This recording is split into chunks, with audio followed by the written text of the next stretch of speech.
వి gold trusted gold buyers తాకట్టులో ఉన్న బంగారాన్ని విడిపించి ఈ రోజు ఉన్న మార్కెట్ ధరకే కొనబడును. మరిన్ని వివరాలకు సంప్రదించండి 77107720.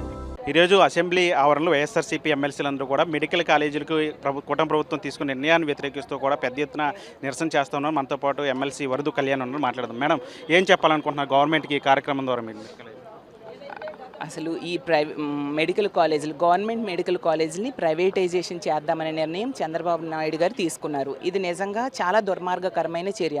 ఇది చాలా అన్యాయము. పేద ప్రజలకు వైద్యం అందడం కోసం, అలాగే పేద విద్యార్థులకు ఉచితంగా వైద్య విద్య అందడం కోసం జగన్మోహన్ రెడ్డి గారు 17 మెడికల్ కాలేజీలు కట్టడానికి నిర్ణయం తీసుకుంటే వాటిని ఈరోజు ప్రైవేటైజేషన్ చేయడం అంటే ఎంత దారుణం. అన్ని పార్టీలు వ్యతిరేకిస్తున్నాయి, ప్రజా సంఘాలు, విద్యార్థి సంఘాలు అందరూ వ్యతిరేకిస్తున్నా కూడా చంద్రబాబు నాయుడు గారు ఏకపక్షంగా ఈ నిర్ణయం తీసుకున్నారు. దీనికి ఒకటే కారణం కనిపిస్తూ ఉంది. జగన్ గారు ఎంతో విజన్తో 17 మెడికల్ కాలేజీలకి ప్రణాళికలు రచిస్తే చంద్రబాబు నాయుడు గారు 3 సార్లు ముఖ్యమంత్రిగా ఉండి కూడా ఒక్క మెడికల్ కాలేజ్ కూడా ఆలోచన చేయలేదు. కట్టడం మాట దేవుడరుగా ఆలోచన కూడా చేయలేదు. కాబట్టి ఎంత విజనరీ అయిన జగన్మోహన్ రెడ్డి గారి పేరుని తొలగించడం కోసం ఈ విధంగా చేస్తూ ఉండే పరిస్థితి మనం చూస్తూ ఉన్నాము. ఖచ్చితంగా దీని మీద మేము పోరాడతాం. సభలోని సభ బయట కూడా దీని మీద పోరాటం జరుగుతుంది, ప్రశ్నించడం జరుగుతుంది. మీరు మెడికల్ కాలేజీలు 17 మెడికల్ తీసుకొచ్చి వాటిని పూర్తి చేయలేకపోయారు, పూర్తిగా పేద విద్యార్థులకు వైద్య విద్యను అందించలేకపోయారు. కాబట్టి మేము పీపీపీ పద్ధతి ద్వారా త్వరితగతిన పూర్తి చేసి అందిస్తామని వాళ్ళు ఒకటే చెప్తున్నానండి. మెడికల్ కాలేజీలు 3 ఫేజుల్లో కట్టడానికి నిర్ణయం తీసుకున్నారు. మొదటి ఫేజ్లో 5, రెండవ ఫేజ్లో 5, మూడవ ఫేజ్లో 7 కాలేజీలు కట్టడానికి. అందులో మొదటి ఫేజ్లో తను 5 ఏళ్ళ ముఖ్యమంత్రిగా ఉన్న టైంలోనే కంప్లీట్ చేసేసి 5 ప్రారంభించడం మనందరము చూసాము. ఎన్నికలైన వెంటనే పాడేరు కాలేజ్ అంటే 6వ కాలేజ్ కూడా ప్రారంభించేయడం జరిగింది. ఆ పులివెందుల కాలేజ్ పూర్తి అయిపోయింది. మననే చూసాము ఈ ఎన్ఎంసీకి వాళ్ళు సీట్లు ఇస్తామంటే వీళ్ళు వద్దని చెప్పి లెటర్ రాసిన పరిస్థితి. అసలు మిగిలిన ఫేజుల్లో పూర్తి చేయాల్సిన బాధ్యత ఎవరిది? ఈ కూటమి ప్రభుత్వం. ఎందుకంటే వీళ్ళు ఈ 15 నెలల్లో ₹1 కూడా ఖర్చు పెట్టని పరిస్థితి మనం చూసాం. ఇప్పుడు కనుక వాళ్ళు ఈ 15 నెలలు నిధులు కేటాయించి ఉంటే 2వ ఫేజ్లో ప్రారంభించాల్సిన కాలేజీలు 5, 3వ ఫేజ్లో ప్రారంభించాల్సిన 7, ఏడాది 5, ఈ ఏడాది ప్రారంభం అయిపోయింది కాబట్టి ఇందులో 7 ప్రారంభించేసి ప్రజలకి అందుబాటులో వైద్య కళాశాలలు వచ్చేసి ఉండేవి. కానీ వీళ్ళు జగన్మోహన్ రెడ్డి గారికి మంచి పేరు వస్తుంది అన్న ఉద్దేశంతో, అలాగే తన బినామీలకి ఈ మెడికల్ కాలేజీలని కట్టబెట్టాలనే దురుద్దేశంతో ఈ విధంగా చేశారు. ఆ ఉద్దేశం కూడా ఉందంటారా? కూటమి ప్రభుత్వం అంటే సొంత వారికి కాంట్రాక్ట్ల బినామీలకి, తన పార్టీ వ్యక్తులకి, తమ సంస్థలకి ఈ ప్రభుత్వ మెడికల్ కాలేజీలు కట్టబెట్టడం కోసం ఈ విధంగా చేస్తూ ఎలాంటి నిర్ణయం తీసుకున్నారు. ఇందులో ఒక కుట్ర ఉంది, ఒక ప్రణాళిక ప్రకారం చేశారు. ఎందుకంటే మొదట ఏం చేశారు? ఈ మెడికల్ కాలేజీలు కొన్న వైఎస్ఆర్ గారి పేరును తొలగించారు. రెండోది తీసుకుంటే ఆ కాలేజీల నిర్మాణాలు పనులు ఆపేశారు. మూడోది తీసుకుంటే ఎన్ఎంసీకేమో లెటర్ రాశారు పులివెందులకు సీట్లు అవసరం లేదు అని చెప్పి. నాలుగోది తీసుకుంటే సేఫ్ క్లోజర్ కమిటీ అని ఒకటి వేశారు.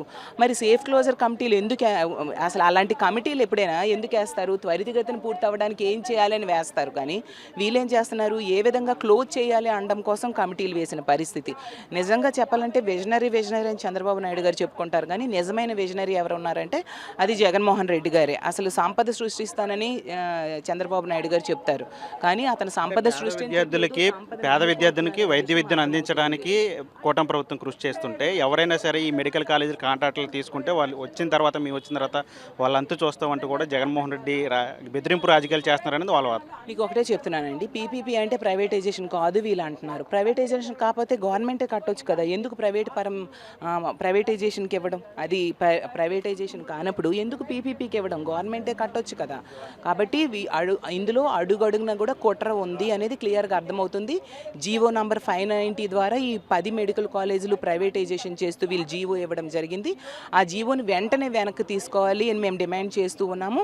అలాగే తీసుకుంటే మంత్రులు కూడా ఇష్టం వచ్చినట్టుగా మాట్లాడుతూ ఉన్నారు. అనిత గారు లేదా సవితి గారు తీసుకుంటే వాళ్ళకి ఒకటే చెప్తున్నాను, ఈ అనిత గారిని తీసుకుంటే మీరు ఇన్ఛార్జ్గా ఉన్న విజయనగరం జిల్లా మెడికల్ కాలేజీకి రండి, మేము చూపిస్తాము ఎలా ఉంది అనేసి. అలాగే మీ సొంత జిల్లా అనకాపల్లిలో నర్సీపట్నం కాలేజ్కి ప్రైవేటైజేషన్కి జీవో ఇస్తే మీకు అసలు అదే క్యాబినెట్లో ఉండి ఆపుకోలేని చేతకాని మంత్రి మీరు ఏ మొహం పెట్టుకొని ఈరోజు మా పార్టీ మీద అవాకులు చవాకులు మాట్లాడుతున్నారో అర్థం కాని పరిస్థితి. అలాగే మీ పక్క జిల్లా అయిన పాడేరులో మనం చూసాం, ఏఎస్ఆర్ జిల్లాలో పాడేరు మెడికల్ కాలేజీకి రండి చూపిస్తాము. అలాగే దగ్గరలో ఉన్న రాజమండ్రి మెడికల్ కాలేజీకి రండి చూపిస్తాము. ఇన్ని మెడికల్ కాలేజీలు ఎంతో చక్కగా రన్ అవుతూ ఉండే పరిస్థితి మనం చూస్తాం. పూర్తయిన మెడికల్ కాలేజ్ చూపిస్తామని మీరు అంటున్నారు, వాళ్ళేమో పూర్తిగాని మెడికల్ కాలేజ్ దగ్గరికి వెళ్ళి అయిన వసతులు చూపించి ఇదేనా ఫేజుల్లో కట్టడానికి ప్రణాళిక. మొదటి ఫేజ్ అయిపోయింది, ఓపెన్ చేసేసారు. రెండో ఫేజ్లో కూడా కొన్ని ఆల్రెడీ జగనన్న ఉన్నప్పుడే కంప్లీట్ అయిపోయి, ఇప్పుడు పులివెందుల, పాడేరు ఇలాంటివన్నీ కంప్లీట్ అయిపోయాయి. తర్వాత మూడో ఫేజు 7 మెడికల్ కాలేజీలు. దానికి కావాల్సిన నిధులు నాబార్డ్ నుంచి అవ్వచ్చు, సెంట్రల్ ఫండ్స్ అవ్వచ్చు, రకరకాల సంస్థల ద్వారా జగనన్న దానికి కావాల్సిన నిధులు కూడా ఆల్రెడీ అరేంజ్ చేసుకొని ఉన్నారు. ఆ నిధులు కొరత కూడా లేదు. ఎందుకు ప్రైవేటైజేషన్ చేయడం? మరి వీళ్ళు అమరావతిలో నీళ్లు తోడటానికి 1000 కోట్లు ఖర్చు పెడుతున్నారు కదా, మరి వీళ్ళు స్పెషల్ ఫ్లైట్లకు 1000 కోట్లు ఖర్చు పెడుతున్నారు కదా, అందులో కేవలం 5000 కోట్లు ఉంటే సరిపోతాయి ఈ 10 మెడికల్ కాలేజీలు కంప్లీట్ అవ్వడానికి. ఆ డబ్బులు ఇటు డైవర్ట్ చేసి పేద ప్రజలకి ఎంతో ఉపయోగపడే మెడికల్ కాలేజీలని పూర్తి చేయాల్సిన బాధ్యత ప్రభుత్వంలో ప్రజలతో ఎన్నుకోబడిన వాళ్ళకి లేదా? అసలు చంద్రబాబు నాయుడు గారు ముఖ్యమంత్రి అయిన దగ్గర నుంచి కూడా ఈ మిగిలిన 11 కాలేజీలకు కూడా చంద్రగ్రహణం పట్టిన పరిస్థితి మనం చూస్తూ ఉన్నాము. దీన్ని మేము తీవ్రంగా వ్యతిరేకిస్తూ ఉన్నాము. మెడికల్ కాలేజీల నిర్మాణం అనేది ప్రభుత్వమే చేపట్టాలి. అంతవరకు మేము పోరాటం చేస్తాము. ప్రజా సంఘాలని, విద్యార్థి సంఘాలని కలుపుకొని వెళ్తామని తెలియజేస్తాం. మీరు ఎన్ని నిరసనలు చేస్తున్నప్పుడు కూడా ప్రభుత్వం పీపీపీ విధానంలో ఎక్కడ తగ్గే పరిస్థితి కనిపించదు. నిన్న కూడా అమరావతిలో 57 ఎకరాల పీపీపీ విధానంలో అప్పగించేందుకు టెండర్ వేశారు. అంటే ఎట్లా చూస్తారు ఇది? మీకు ఒకటే చెప్తున్నానండి, 17 మంది ముఖ్యమంత్రులు చేయలేని పని జగన్మోహన్ రెడ్డి గారు చేశారు. 17 మెడికల్ కాలేజీలకి నిర్మాణం చేపట్టాలని దానికి శ్రీకారం చుట్టడం ద్వారా చరిత్ర సృష్టించారు జగన్మోహన్ రెడ్డి గారు. వీటిని కనుక ప్రైవేటైజేషన్ చేస్తే చంద్రబాబు నాయుడు గారు ఈరోజు చరిత్రహీనులుగా మిగిలిపోతారని తెలియజేస్తూ ఉన్నాను. నిజంగా 3 సార్లు ముఖ్యమంత్రి అయ్యి కూడా కనీసం ఒక్క ప్రభుత్వ మెడికల్ కాలేజ్ కట్టలేదు. కనీసం ఆలోచన చేయలేని వ్యక్తి చంద్రబాబు నాయుడు గారు. ఎంతసేపు తన స్వార్థం, తన బినామీలకి లబ్ధి చేకూర్చుదాం అనే ఉద్దేశం తప్ప అతని ప్రజల శ్రేయస్సుకి ఏ రోజు ఆలోచించలేదు. ఈరోజు అందువల్లనే వైద్య రంగం, విద్యా రంగం, అన్ని రంగాలు కూడా ఈరోజు మూలన పడిపోయి ఈ కూటమి ప్రభుత్వం అధికారంలోకి వచ్చాక ఖచ్చితంగా మేము ప్రభుత్వం మీద పోరాటం చేస్తామని తెలియజేస్తూ ఉన్నాను. గతంలో చంద్రబాబు 3 సార్లు ముఖ్యమంత్రి అయినా సరే ఒక్క మెడికల్ కాలేజీని కూడా నిర్మించలేదు. పేద విద్యార్థులకు మెడికల్ విద్యను అందించేందుకు వైఎస్ఆర్సీపీ హయాంలో జగన్మోహన్ రెడ్డి 17 మెడికల్ కాలేజీ నిర్మాణం చేపడితే వాటిని ఇప్పుడు ప్రైవేటీకరణ చేసి పేద విద్యార్థులకు మెడికల్ విద్యను దూరం చేస్తున్నారు. ఖచ్చితంగా ఈ ప్రభుత్వ నిర్ణయాన్ని మేము అడ్డుకుంటాం, ఎంత దూరమైనా సరే పోరాటం చేస్తామని వైఎస్ఆర్సీపీ ఎమ్మెల్సీలు చెప్తున్న పరిస్థితి. ప్రస్తుతం మన ఆర్టీవీ అమరావతి నుంచి. తెలుగులో న్యూస్ కి ఫాస్టెస్ట్ యాప్ ఇప్పుడు టోటల్లీ న్యూ అవతార్లో జస్ట్ 5 seconds లో కంప్లీట్ న్యూస్. సోషల్ మీడియాలో ట్రెండ్స్ కి వన్ స్టాప్ సొల్యూషన్.